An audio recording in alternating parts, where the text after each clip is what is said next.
It's not fair. It's not fair. It's not fair. It's not fair to be this good at football. PSG 3, Brest 0. And I'm going to be honest, PSG did not even get out of first gear. PSG did not even get out of first gear. We're that good at football. Dembele, Doué come on second half. What that easy, one-touch passing. Not really. This was played at best, I would say, from PSG at 50%. Most of the game, 40%. Weren't really running. What a performance. This is probably going to be one of the shorter post-game reactions because there's not really much to go and say. It's a continuation of what we've been. We're just confirming. At this point, I'm like, give me the big games. Give me the Bayerns, give me the Chelsea, give me those big games. Because right now, voila, we're doing what we need to do in Ligue 1. We move. But to actually talk about the game, as I said previously, PSG 3, Brest 0. Hakimi with a brace within 10 minutes. And then Doué getting a very, very, very late one in the 96th minute after coming on in the, 65th minute. And overall, as I said again, PSG dominated the game. PSG, 75% possession. Funnily enough, our XG is only marginally higher than Brest, but a lot of their XG came from their penalty, which we'll get onto as well. More shots on target, more big chances created, and etc. So on and so forth, more passes, all that. And the funny thing is you go and you look at this, PSG didn't on the stats, it looked like a more even game based on the stats here. But overall, if you actually watch the game, it was all PSG. Brest got 2 shots on target, I think. One of them was actually a legitimate decent chance. The other, I don't even know, I think it was a half big chance for yesterday. He wasn't really tested today. And again, PSG, despite all of this, we didn't create nearly as much, but we were lethal. We did what we needed to do. 6 big chances, 3 goals. We got what we needed to get out of there. We went away. It's cold, afternoon game on Saturday, not prime time, so on and so forth, but we got what we need to do. But I want to specifically go and harp on immediately on some of the performance today. I think there's nowhere else to begin than Achraf Hakimi. That's something we need to full screen for this. At some point, I'm going to start putting the conversation. Hakimi, for me, I've already said it in the past. For me, give him a couple more years, he's over Dani Alves. Give him a couple more years, he's over Dani Alves. With all due respect that I have Dani Alves. Hakimi, it should be a crime. Again, this guy's a fullback. And the thing is, though, he does defend as well. And he's one of the best defensively as well. It's not like he's schmuck and he can't defend and whatnot. He's equally as good defensively and offensively. Another 2 GA here. I don't think he got any GA in the Champions League game. But our fullbacks, I think in this year, I think basically every single game that we've played, well, obviously the Marseille game where we didn't score, I think our fullbacks have at least gone 1 GA. At least. Nuno is on 6 GA. Hakimi must be on 5 or 6 himself. Guys, what more do they need to do to go and start going and putting themselves in the conversation for not just, one of the best, fullback pairings in the history of the game, but the best? Because at this point, which are better? Who's better? You can get for a club at least. Because national team, okay, I'll go and say, Cafu, and Roberto Carlos, okay. But for club, Liga for club, I don't think there's much better. But that's just me. But again, to go and talk about this game, 9.2, 2 goals, only on 2 shots, was extremely dynamic. You look at his XG for shots on target, 1.21, defensive contributions 3. He was just overall really, really good. And the thing is, though, it didn't even feel like him, like most of the team. He wasn't even at the fullest of his potential. Another person I need to go into specific talk about is Vitinha.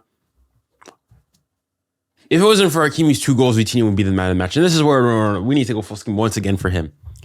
I am sorry to all the Barcelona fans. I'm sorry to all the other footballing fans. But I'm sorry. Vitinha is better than Pedri. I'm not saying he's more talented. I'm just saying right now, Vitinha is better than Pedri. And it's okay. That is okay. You admitting that is not going to kill you. It's not going to put you in a coma. Vitinha here today completed the most passes, 146. 146. I want to see what his passing completion rate. He completed 146 out of 152 for a pass accuracy of 96%. Vitinha alone, if you go, he completed 146. Remember that. Vitinha alone completed 30, 40 less passes than all of Brest. All of Brest. Les gars, c'est une dinguerie.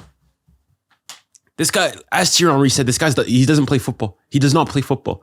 To get on to the rest of the team, I thought Warren, generational game again from him. Generational game from him. This is giving me flashback once again of the Warren we saw from 2 years ago. 2023, 2024 Warren is back. And honestly, at this point, it's probably going to start to go and give a headache to Luis Enrique because the form he's in right now, I don't know, Fabian, can you get back into the team? Jean Neves, can you get back into the team? I don't say. But I think it's a good problem to have. Generational performance Warren, and this is the one I want to go and see. Other people I want to talk about. Lee, I thought he had a good game today.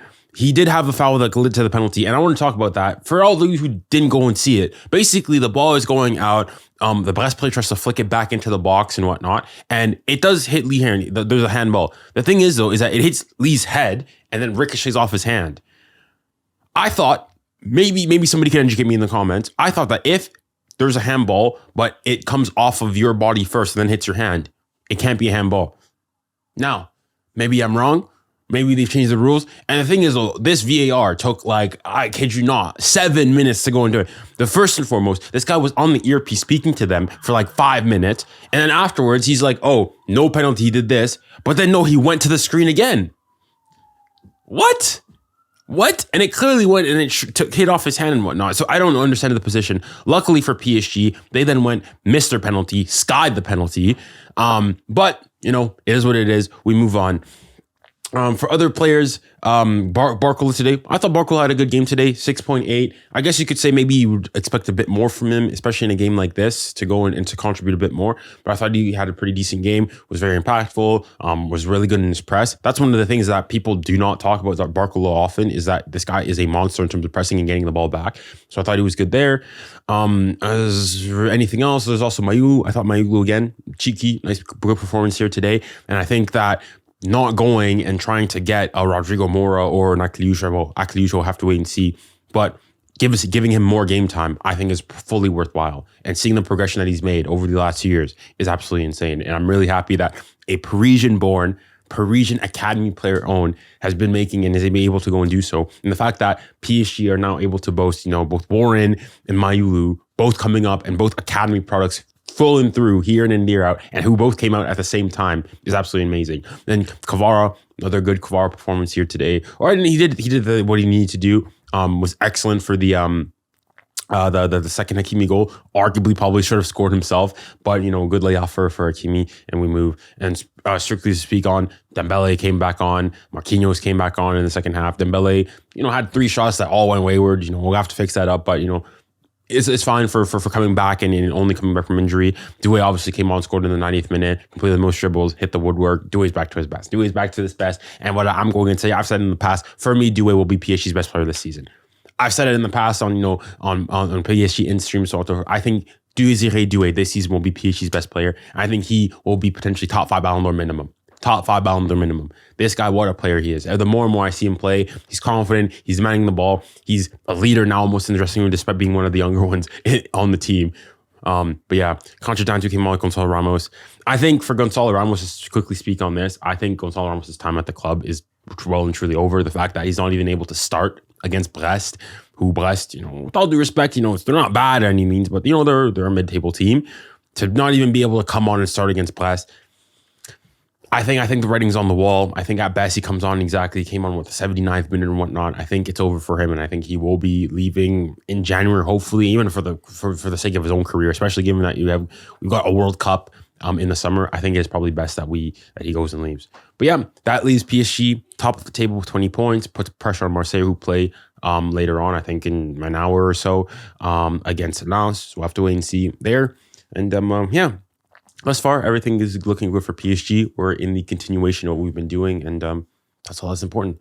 It's going to be a relatively short one here, and thank you guys for everybody that was on the stream. I look forward to seeing you guys in the future, and remember, stay safe, stay kind, and stay blessed. Godspeed.